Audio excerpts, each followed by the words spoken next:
Really excited to welcome you all to our expert roundtable discussion today about promoting diversity, equity, and inclusion in our healthcare technology industry.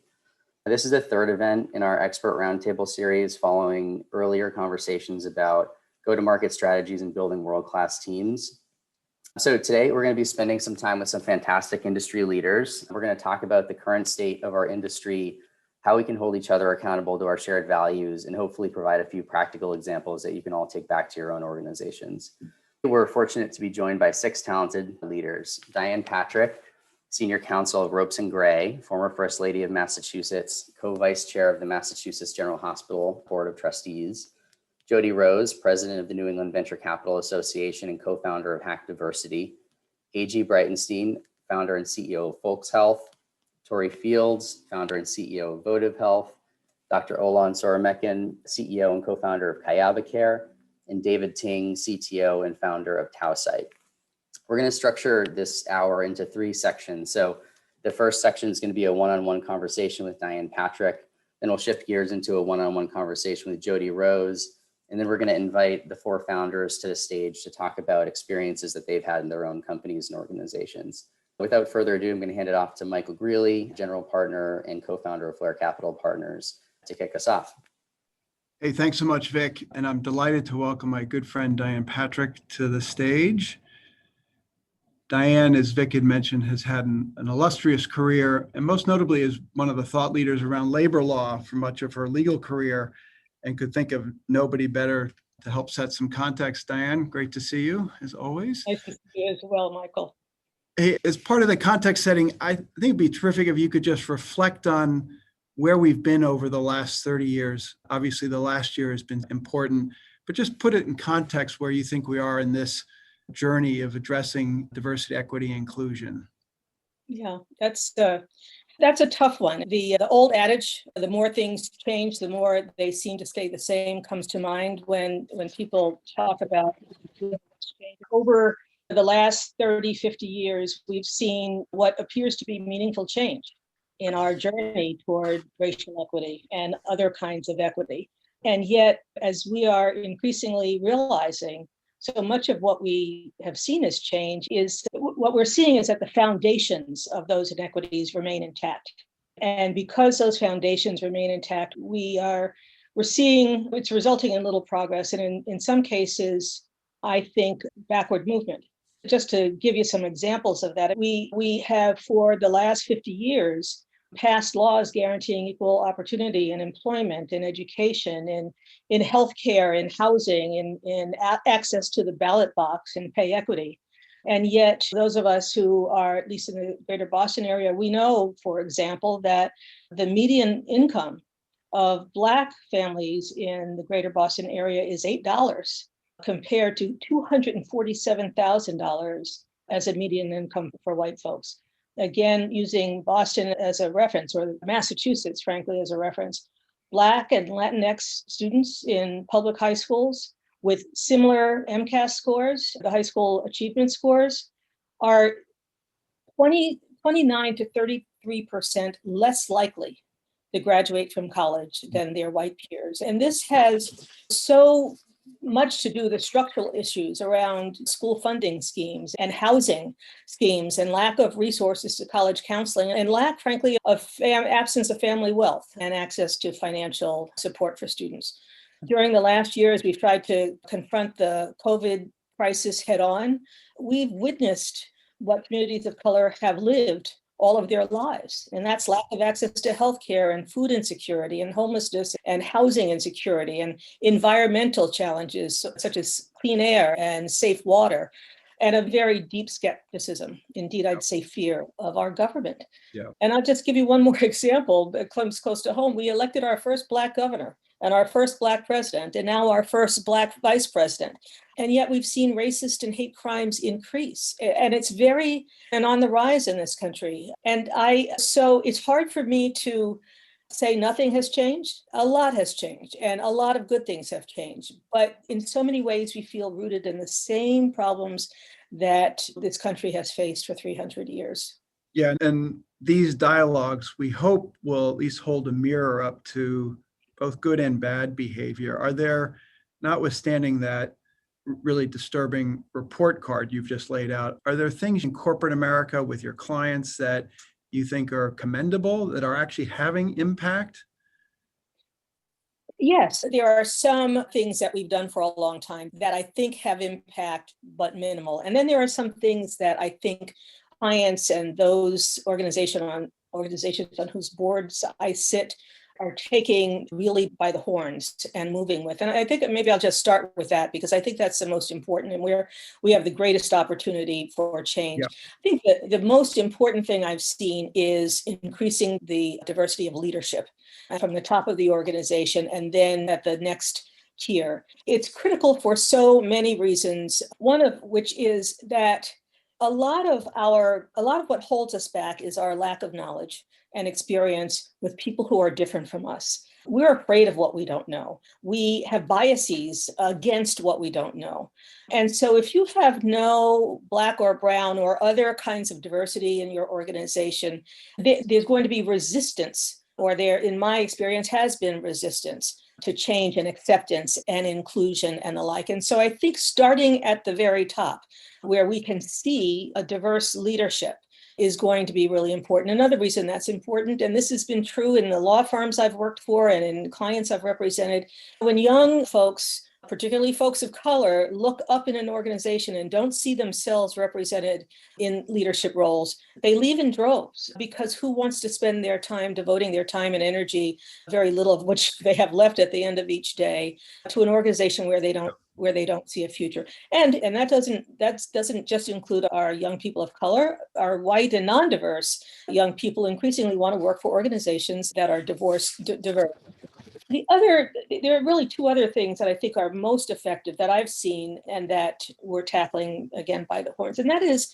an organization that holds everyone accountable for progress in this area. This cannot be just the job of a diversity committee or of human resources. Everyone has to have skin in the game.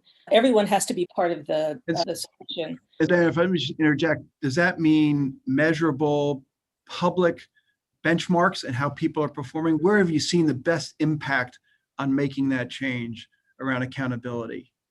For some people, you need the benchmarks, you need the financial incentives, you need the performance evaluation incentives, but they've got to be very clear and they've got to be measurable, as you say, and they've got to come from the top. I led our diversity efforts at the law firm Ropes and Gray, that I retired from. I led those efforts for a long time. And until leadership said, I'm holding you accountable, I had influence, but there were some pockets of the firm that didn't give a damn what I had to say until it came from the horse's mouth.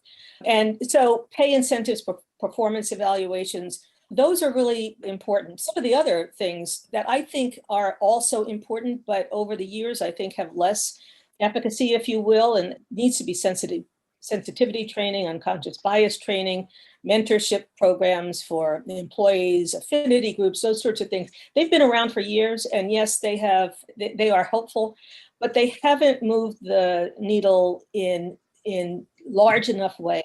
Yep. And so we've got, and I heard somebody say, and I agree with this, we've hired diversity managers and equity directors for a long time, but the chief diversity officer, the one who holds people accountable, sets the agenda, puts the issue on the agenda for every senior leadership meeting, no matter what the subject, has to be the chief executive officer. She or he has to be the one to say, this is our job, this is our goal, and I expect everybody to walk toward this goal with me. Let me maybe, before we close and hand off the mic, you sit as vice chair of the Mass General. Any observations as to how healthcare is doing? Anything within healthcare that you think is unique along this dimension? Yeah, there's a lot going on. There's a lot we have to do. And I'm happy to say that we have really tackled this. But Michael, it's so wide and varied. It goes to eliminating racism in clinical trials, worrying about the communities we serve and equitable access to healthcare, to changing the words we use in our medical diagnoses. Some of them are race laden and they go back 100 years. Providing security and freedom for people to hold each other accountable. Dealing with our patients who come in, they and their guests and their families, saying, I don't want you to touch my body because the person is Black or Asian or a woman or what have you. We've provided guidelines and empowered our staff, whether they're nurses or dietitians or doctors, to put an end to that. It goes so far out. You just one of the major efforts that we're tackling, and the thing I'm most proud of, we're building a building. Actually, I think in your neighborhood, Michael, off by Mass General. And this is a very ambitious building, and we are very ambitious in our goals. We have already, before we've even gotten state approval, and so it's a wish, but I think it's a hopeful wish. We are looking at our contractors and ensuring diversity. We're looking to make sure that they are hiring trainees and giving them education, and we'll give them jobs. We're looking at our vendors. We are, in everything we do, we are asking ourselves, what can we do to address the sustained racism in this country? And it's a part of every conversation we have at every board meeting, regardless of this. And I think that's what we need to do. Yeah, terrific set of observations. I'm so sorry to cut this short. We have an ambitious agenda. Please join me back, Diane, in the green room while Dan talks with Jody. I'm going to hand it over to my partner, Dan Gebremedhin. And thank you, Diane, as always. A pleasure. Thank you, Michael. Thank you, Michael, and thank you, Diane, for such a powerful conversation. Excited to ask Jody Rose to come to the stage. Jody is the president of the New England Venture Capital Association. She's no stranger to those of us in New England. Jody, great to see you. Great to see you too, Dan. Thanks for having me. Hopefully the next time that we do something like this, we can see each other in person. Absolutely. No, we all miss you, and great to see you here today. Talk a little bit about your role in the New England Venture Capital Association, the types of work that you do, but then also talk a little bit about this, such an impactful organization that you've built in Hack Diversity and the impact there on diversity, equity, and inclusion. Yeah, thank you for asking. The NEVCA, the New England Venture Capital Association, we ask that you don't call it NEVCA because that sounds like an old aunt. But at the NEVCA, we really work to help foster a more collaborative, inclusive, and prosperous ecosystem. We represent venture capital firms, a little over 90 plus across New England, heavily concentrated here in Massachusetts. And we are essentially advocating on behalf of our investors. We look at kind of macro level opportunities, gaps, and challenges that VCs aren't structurally able to address, and we take on those issues to address them so that we can really help to create an ecosystem where more dollars flow in and where more entrepreneurs want to come, build, grow, and stay. Part of our work is really led by 4 different pillars. So one is, how can we be a megaphone for the ecosystem? How do we really help to advocate for innovation-friendly policy? We convene a ton. Dan, you know this. I think a lot of people on the call know that as well. And last, but certainly not least, probably one of the most important pillars of our work is really helping to create a more diverse and inclusive venture ecosystem as well as startup ecosystem. And the reason why that is important is not because we should be doing it to make ourselves feel good, but it's all about innovation, right? And you can't walk a street, a block, a mile without tripping over a study that shows you the more diverse teams are, the more innovative you are, the more profitable you are, the more collaborative you are. And so we started Hack Diversity just about a year into my role at the NEVCA. And if you allow me to share a bit of personal information, when I started at the NEVCA, a friend of mine helped to recruit me, and she basically said, you should take on this role. It'll be great. You get to work with VCs, champion entrepreneurs, and you'll only work 20 hours a week. And I was like, sign me up. So what I quickly came to realize was that she lied, but we had a really amazing and powerful platform that allowed us to harness the power of venture capital and leverage it in a way that we can make a difference in the ecosystem. I identify as a Black woman, and in my first year, I had a ton of imposter syndrome because I felt like I didn't belong. I had never been in VC. I'd always worked in the startup ecosystem, really didn't know much about VC. And yet here I was in this role, being the spokesperson on behalf of the venture capital community, recognizing that I didn't know much. 3 months into the role, was approached by a VC who said, there is a glaring issue that we have in the tech space in particular, which is the lack of diversity. More specifically, looking at the lack of Black and Latinx people that have access to these opportunities. And he said, we as a venture community need to do something about it. So when I first heard this challenge, I thought, great, I'll happily help you promote whatever you want me to do. And he said, no, I think this is your charge and you need to take it on.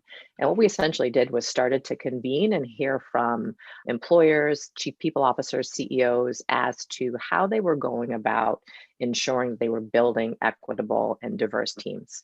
And what we quickly found out was most companies, at least locally, had pretty similar, if not exact strategies, which was we're in Massachusetts, we have the best and brightest, the best institutions in the world here. And so we double down on hiring from Harvard and MIT and Northeastern and BC. By the way, if I was building a company here, I would do the same thing.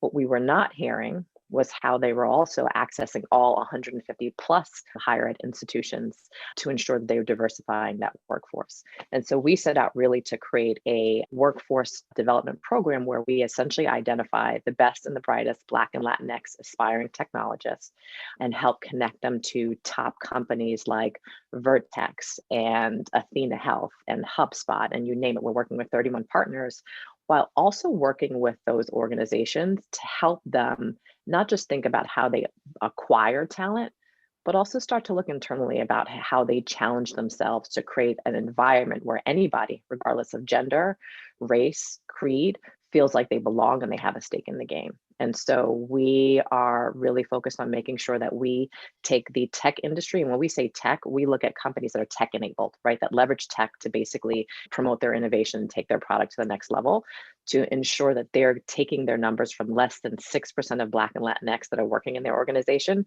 to more than 10 to 15% over the next, hopefully 10 years.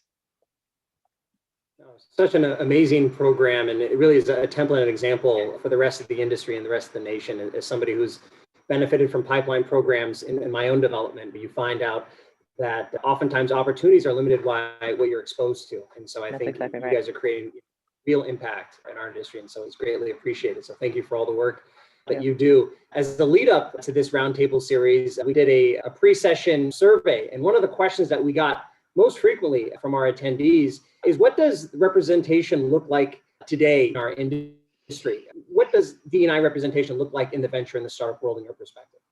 Yeah, so it's no surprise it doesn't look good, right? So the good news is that I would say that 2020 has been the harshest gift that we've received, be it COVID and the illumination of disparities within different communities, and then the murder of George Floyd and the recognition and acceptance of the fact that, yeah, there is a lot of racism across multiple avenues and ways.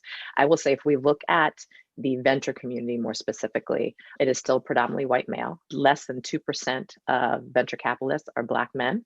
Less than 1% are Black women. Less than 1% are Latinx men. And less than that are Latinx women, right? So there's a lot of work that we still need to do. What I'm encouraged by is the fact that over the last 2 years in my role, I have the advantage of hearing from venture capital firms and seeing efforts that they're doing internally, whether they're promoting them or not, to really help diversify not just their portfolio and their pipeline for their portfolios, but also looking at how they really begin to widen the aperture of who they're going to be bringing on as investment professionals within their organization. We still have a lot of work to do, Dan. It's going to take time. It is a long game, but the numbers are pretty dismal. Yeah, and I know that you're frequently advising companies as well as investors. What are the ecosystem players getting right, and what are they getting wrong in trying to impact change? Yeah. And also, it's interesting when you say advising and people call me a ton. I am not an expert in DEI, right? I have a lived experience. Like before I took on this role at the NEVCA, I was working for a bunch of early stage startups, really helping them to scale and grow, focusing on corporate strategy, revenue, et cetera. But what I am able to provide is based on the experience and the lens that I have from an ecosystem perspective, and also the work that we've been building at Hack Diversity. We are starting to gain a lot of data and insight, and we see things that are working and not working. I do think what has been encouraging is the fact that a lot of VCs and a lot of member firms are reaching out to me and going beyond their traditional networks. Like they have recognizing that pattern matching is really not going to help them diversify their portfolio companies and or their investment teams. And so VCs will reach out to me to say, hey, we are looking for a new CFO. We're looking for a new associate, looking for a new principal. Can you help us? And I know when they're calling me, they're asking me because I'm a woman and I'm a woman of color. And I welcome that call, because what they're doing is saying, okay, we need to go beyond our traditional networks. And we all have traditional networks. We typically are attracted to people that we have the most in common with. And a lot of times that means that they're homogeneous. And so what we're starting to see a lot more is people saying, okay, I need to get outside of my circle to help to diversify some of my networks. So that I find encouraging. I also find encouraging that some VCs are starting to look at ways that they can track what their deal flow looks like, top of the funnel, who they're seeing, and what they're seeing in terms of gender and race. There's still a lot of sensitivity around it because it's such a nuanced data tracking piece, if you will, and they don't want to get it right and they don't want to get into legal issues, but really starting to think through, how do we hold ourselves accountable by understanding who's coming in top of the funnel, who are we meeting with, and how many of those people are coming through that we're having conversations with and that we're investing in. And so they're trying to figure out ways that they can measure their activity and gather that data to inform how they do it better. You said a lot of really impactful kind of steps that people are taking. Number one, realizing that they need to develop new skill sets, that they may not already have Exactly those right. skill sets. And then number two, you really can't improve upon what you don't measure. And going through that process of analysis and tracking, even though it is challenging, we're dealing with a lot of sensitive concepts. We kind of need to lean into that discomfort sometimes in order to impact real change. Before we leave and I hand it over to Vic, I have one last question. What are your predictions? Again, we have, like you said, it's a challenging time, but it's been a blessing in disguise. What are your predictions for this moment and then the focus on diversity, equity, and inclusion? Yeah, I'm oftentimes the idealist. I waver where this topic is concerned. My hope is that the level of intention remains and that people are not becoming too exhausted, because I'm starting to see some of that exhaustion. My hope is that people will continue to lean into the discomfort. I am hopeful that I can predict that we're going to continue to see this level of momentum over the next couple of years, so that at the point where we see it starting to wane, the impact and the numbers will be there and the proof will be there. So I'm keeping my fingers crossed. And what I would say to everybody listening is, this work is exhausting. It's uncomfortable. You will not get it right all the times. You will say things that are sometimes offensive. Leave yourself open, ask questions, and be open to feedback. Take it as a learning opportunity. Don't take it as a point for you to just shut down. Such a great charge going forward. Thank you so much for being with us, Jody. I really Thanks, appreciate Dan. all the great work that you do. And now I will hand it over to Vic, who will lead our founder panel. Vic? Awesome. Thanks so much, Jody and Dan. And maybe we'll give it a minute as folks make their way to the stage. So it's my honor and privilege to welcome AG, David, Olan, and Tori to the stage for our founder discussion. It looks like we're just getting everyone spotlighted here. But before we dive in, would love for folks to go around and briefly introduce themselves and the companies that they founded. So maybe Olan, we'll start with you.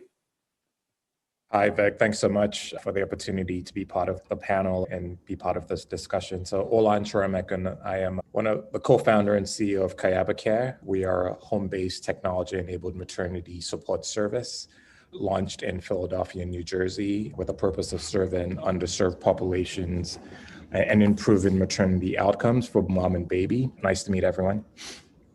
Great. Tori? Hi, my name is Tori Fields, and I'm the Chief Executive Officer of Votive Health. We have a mission to end suffering for people facing serious illness, and we do this by matching payers and providers into effective value-based arrangements to deliver high-quality, complex care at home, like services like community-based palliative care and hospice. Awesome. AG? Hey folks, A.G. Breitenstein, CEO and founder of Folks Health. We are a virtual first care platform for the queer and trans community. Awesome. And David? Hi, and thank you for having me. I'm David Ting. I'm the founder and CTO for Pausight. We provide IT systems to help secure protected patient health information in these systems at the point of care, going from hospitals right to the edge of care delivery. Awesome. Great. So thank you all so much for joining. I think we're going to have fun in the next half hour or so. So in this conversation, we're going to try to get a little bit more specific and get into the founder experience from a few different perspectives. We received a lot of great questions from the attendees as they were RSVPing to this. And the three kind of main buckets that we heard loud and clear was, how do we promote DE&I in our own organization? So thinking internally about hiring, creating inclusive environments and cultures, how we think about the patients that we're serving and the products that we're building and making sure that they're pushing us in the right direction. And then how we can use our voices externally with our partners to help us all stay true to our shared values. So in that first section, we'll go around, and the question really is, so how do you all promote diversity, equity, inclusion in your companies internally? What has that journey been like so far? And how hard is that to achieve while balancing all of the rigorous growth goals of a fast-growing startup? Maybe if anyone wants to jump in, feel free to do that. We should keep this organic, but I can also, maybe AG, if you want to kick us off, that would be awesome. Yeah, so thanks, Vic. I think the first thing is recognizing, if you're doing DE&I right, you're recognizing that our customers, our users, and particularly for a direct consumer business, are acutely attuned to this. So it is a company, it has to be a company value in the same way that you think about company values all the way up the value chain. And I think that's on two axes at least. One is value you deliver outward. I'm a product person, so for me, understanding all of the ways in which we encompass differing perspectives is crucial to building great product. So you have to first say, look, this has to be part of the product because that's what our consumers want. Two, you have to be committed to the process of understanding that diversity is essential to great product.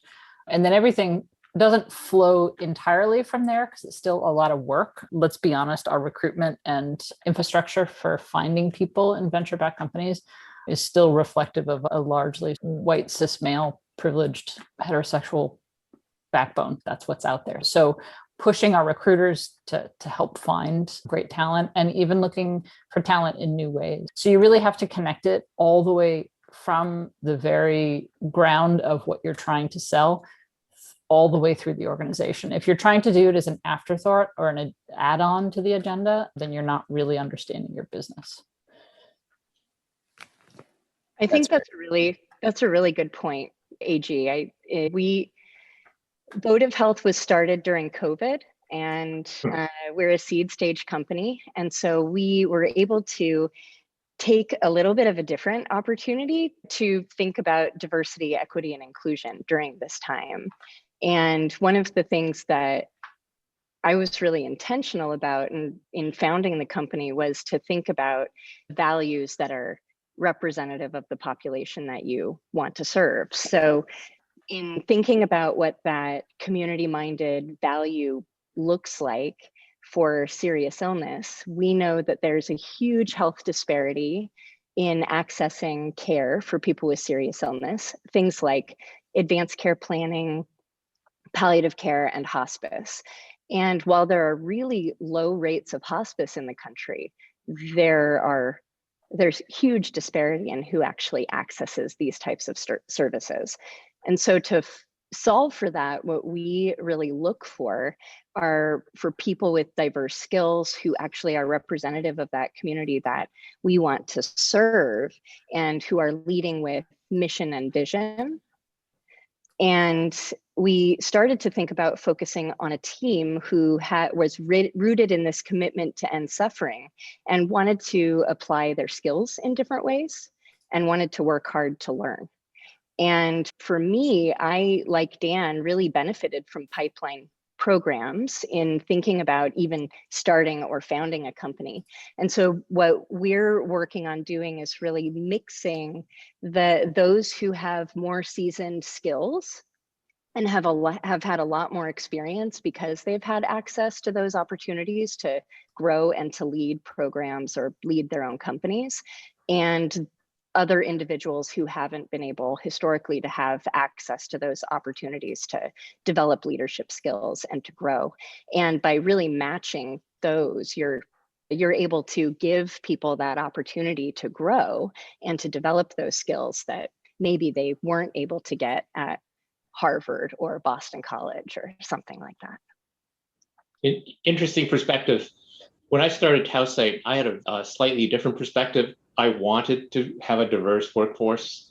Being an immigrant to this country, I actually twice an immigrant, I knew the difficulties, or I felt the difficulties of just fitting in and getting connected to a community of people who clearly had other advantages of color, of being connected. In my previous company, my CEO and I were both immigrants. And so we recognized the difficulty it was for a lot of other people who would have a harder time getting a job in high tech. We were a security company, IT security company, and our experience in building that company into a very successful IPO and a successful exit gave me the basis to say, when I start Tausight, I'm going to focus on creating a diverse workforce, welcoming people, because technology companies don't succeed because of their great technology. It's the people who built the technology. So you want to get as diverse in an open community of engineers. I also have the benefit of having somebody in my family who worked for Europe, which is a Boston company that helps promote inner city youth to help to train them in IT and financial services. That gave me a huge insight into, gee, there's a whole untapped workforce here that, because they're not connected, because they don't have the access to a startup, they're excluded. So when I started with my CEO, when I chose my CEO, the first conversation we had was about the values that we want to build into the company, the cultures, and we put on our website the mission statement for us. And one of the mission statement was DEB. We call it a diversity, equity, and belonging. You want to create an environment where the employees are not only part of your family, but they also feel like they belong. They understand that it's a comfortable place.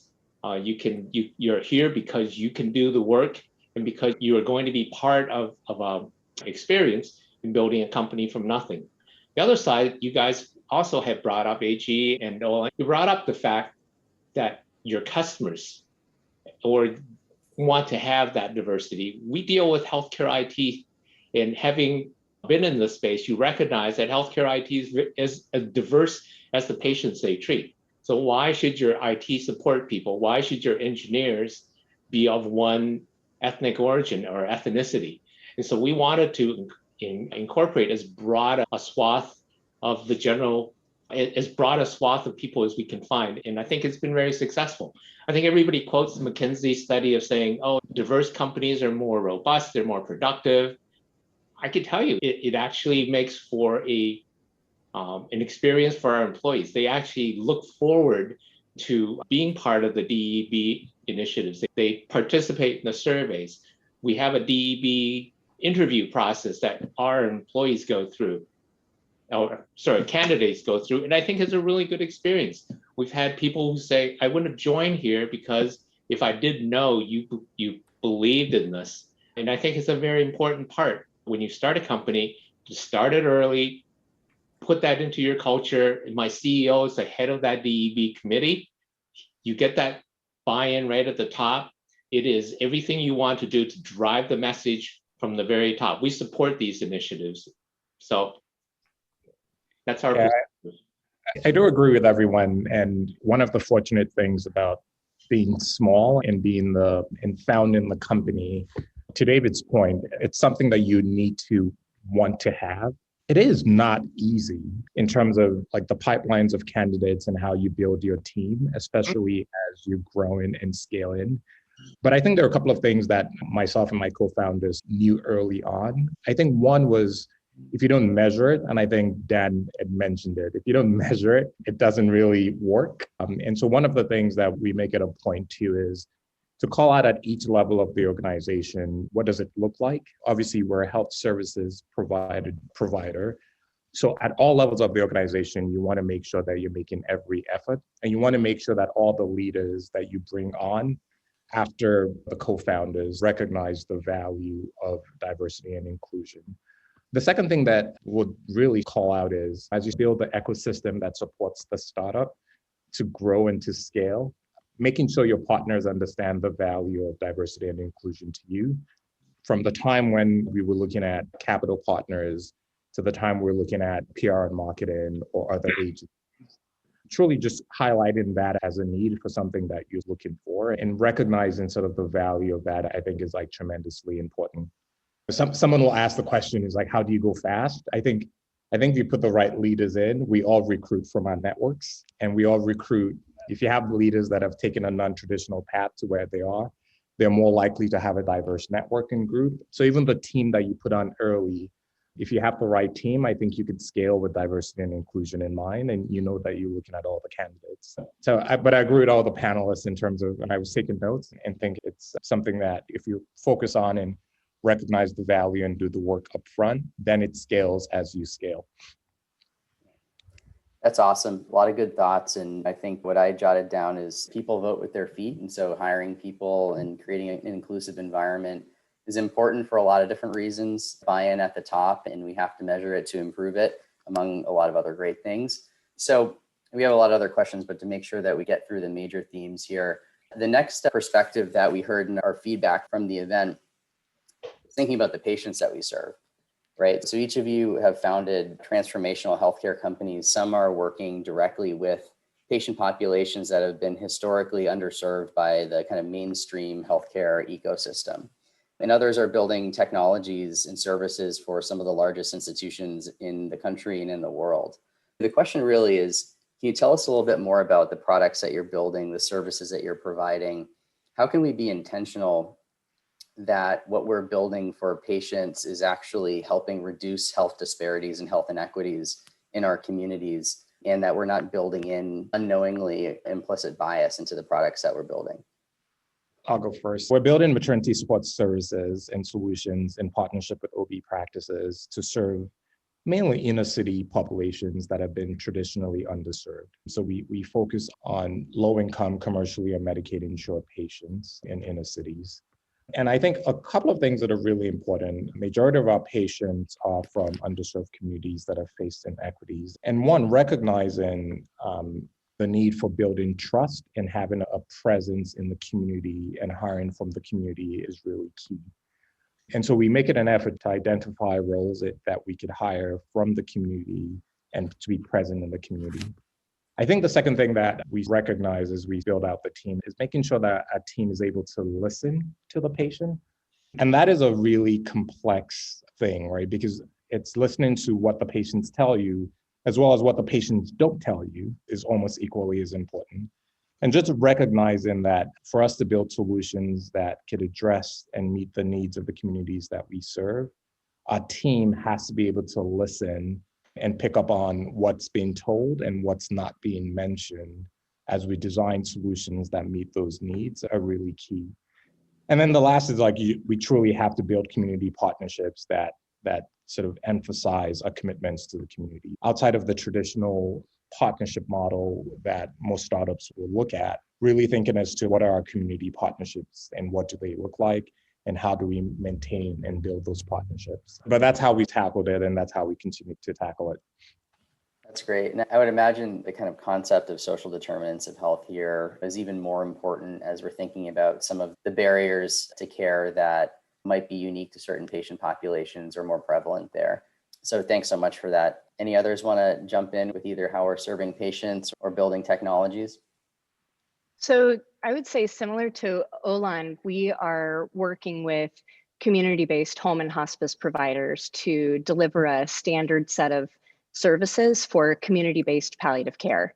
And while we're focusing primarily on Medicare Advantage population, where there's a large population of people over 65 with serious illness, what we saw last year and were able to test out in our tools and services was working with state managed Medicaid plans and the state of Hawaii to develop a community-based palliative care benefit that was formally filed with the state.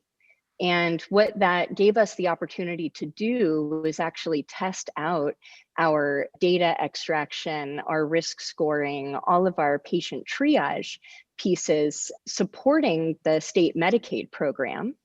And that became a collaborative partnership for us to be able to get a better understanding of how we develop patient identification and triaging, and even interdisciplinary teams that support the Medicaid population who looks different than the Medicare Advantage population. And we're taking that through and really applying some of those principles in how we identify and put teams together so that you're really matching the right patients with the right services. And in managed Medicaid, and in the dually eligible population, you see a huge prevalence in comorbid indicators. So when somebody has a serious illness, they also have substance use disorder, or they also have mental health challenges, or they've historically just not gone to the doctor because they don't trust the institution. And so when you think about it that way, we're able to then identify programs and how these programs need to flex for our home and hospice providers to really identify the needs of the Medicaid population as these policies and payment models are actually coming in to support those who are most vulnerable. And the biggest change for us was really the need to start to extend into the community to get social workers and other qualified mental health professionals part of these palliative care teams or these hospice teams so that they're able to anticipate the needs of people who have substance use or mental illness. I can go Yeah. next. Oh, go ahead. Oh, in an interesting sense, when we started building Folks Health, one of the key inquiries that we had to undergo was why? And the answer was obvious to us, but I don't think it's obvious to everybody, which is there is an inherency built into healthcare as with all systems relative to what the model person is behind all of the assumptions about how things work. And when you don't have to dig terribly far to figure out what the model person is behind most healthcare settings. And I think really questioning that and asking, how do we build particularity in at scale relative to all of the different types of people that need care, and being really aware of that, because at the end of the day, it's system failure. It's inherent racism built, and then it becomes system failure. So thinking about it from that perspective, and in a sense, realizing that our businesses are built for scale. They also have if they're done well, have the capability for specificity. And I think really figuring out how to optimize on both of those axes as it relates specifically to the way in which that frame of that sort of archetypal human behind whatever the service is lines up with the actual humans that you're dealing with. And in a sense, that's what Folks is about. It's just for saying, look, the queer and trans community needs its own kind of healthcare because our needs are specific. Again, to me, it's all about that's good product, that's good business. All of this needs to be the same set of drivers that drives all of our decisions. They actually can't work on a separate axis because as entrepreneurs, we're ruthless about where we focus. And so we can't think about it as being something over there. It's got to be in the main fairway of how we think about the world. I think I've heard the recurring theme here, delivering care closer and closer to the community and closer to the patient. As healthcare gets more what we call decentralized care, where it gets pushed out of the traditional provider environments, the hospitals, the exposure to the electronic data, the patient health records increases the further away you are from a core IT managed system like a hospital or some large clinic. So what we do at Healthsite is we build the technology to help secure that protected health information at the edge as it gets further and further away from the provider-centric kind of care delivery. And so our model is to figure out how to best protect that in using cloud technology so that it's more available. It's not just the large, well-fortified hospital systems that are protecting your patient records, but that it can go all the way out to wherever you're getting care provided. So your mental health professional working by herself or the clinic out in the middle of in a rural setting can all have the benefits of really good cybersecurity hopefully without having to have a lot of extra people. That's awesome. Great comments. And I think on some level, all of us that get into healthcare get into it for a reason, and it's to try to improve the lives of the patients that we're serving. And this is such an important part of that. And so we need to make sure that we're intentional and mindful about that as we're building these companies. So kind of the last kind of major topic or theme here is external partners. So we heard this from a lot from a few different perspectives in our survey, from large institutions trying to understand, if we want to run an RFP, how do we make it known that this is an important part of our vendor selection process? Or for founders that are raising capital and want their external investor partners to have the same values as them, or for your own customers, how do we help each other stay accountable to these values? So can you each share some of your personal experiences with external parties, whether they be investors, board members, technology partners, whatever is appropriate, and then any advice that you have for all of us for how we can help each other stay accountable to this and moving forward?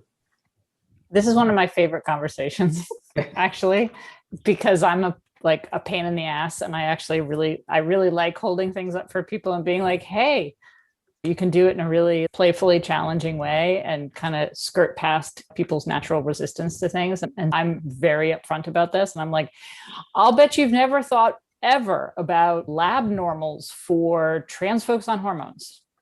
Bet you haven't done that. And they're all like, because they haven't. And that's okay. And the fact that we get to open that conversation, it's not okay. But the idea is we get to open that conversation on the basis of, okay, let's dig in.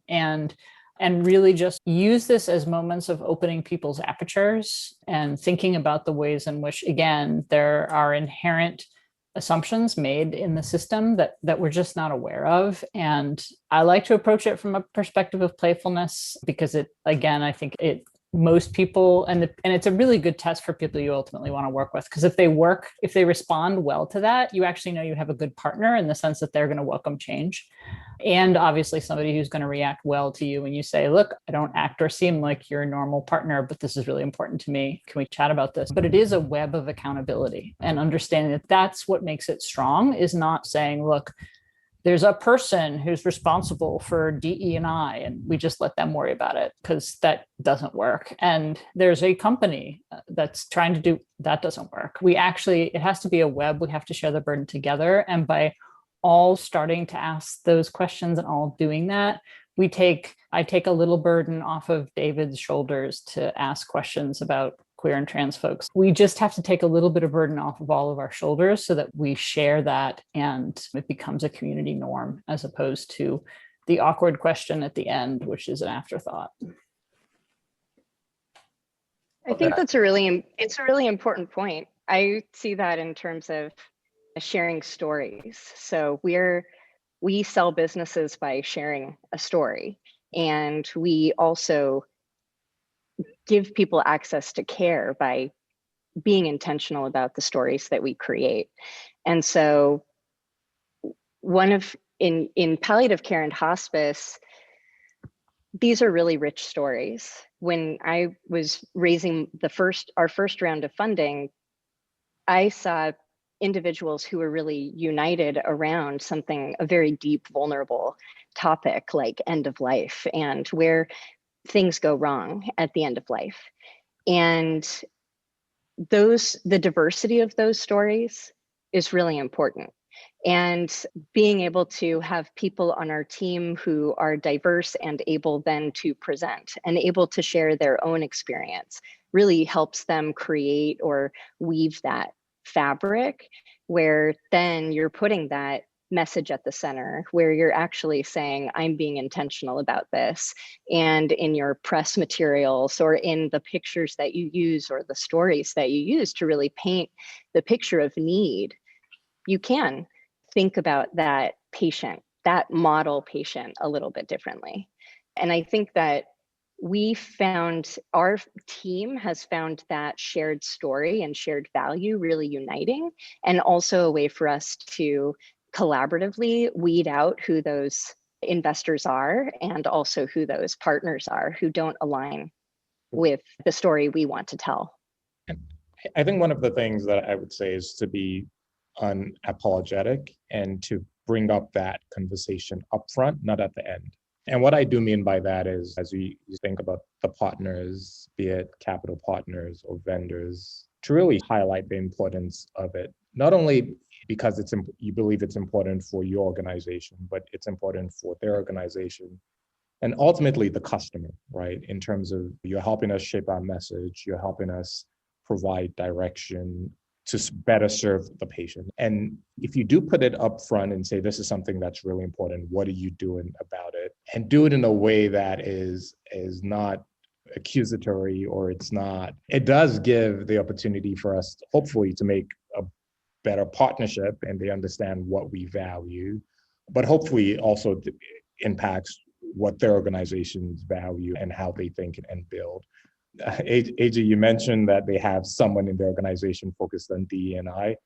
The fact is, a lot of organizations have part-time folks in DE&I. It's not one dedicated person. I wish it was one dedicated person. And so just putting it up front and center, and thinking through, this is really important for us. This is one of the criteria that we judge partners, and hoping that people hear this enough that they look internally to what they could do to actually push the needle forward. Interestingly enough, when we first started our DE&I DEB initiative, we put out a We Believe statement that had very much our mission statement, including what we held as our core belief in DEB. And we sent our mission statement in our We Believe statement to our investors to get their feedback. And it was positive all around, which meant we had picked the right investors. And we starting with that perspective that the customer comes first, employees employees have importance, the accountability to our board, our investors, all the way down to our fundamental values around DEB, what that meant. And that was a very powerful statement, which I think my CEO and I looked at it and we said, should we send this out? And what if they don't agree? What if they want us to modify it? But collectively, they were all really very supportive. The other side of this is, because we deal with a lot of healthcare customers, in my previous company, we were actually vetted by one of the hospitals, which was a faith-based hospital. When they came in, they said, before we do business with you, we need to meet your executive team. We need to know how you stack on our scale of community participation, the diversity in your team.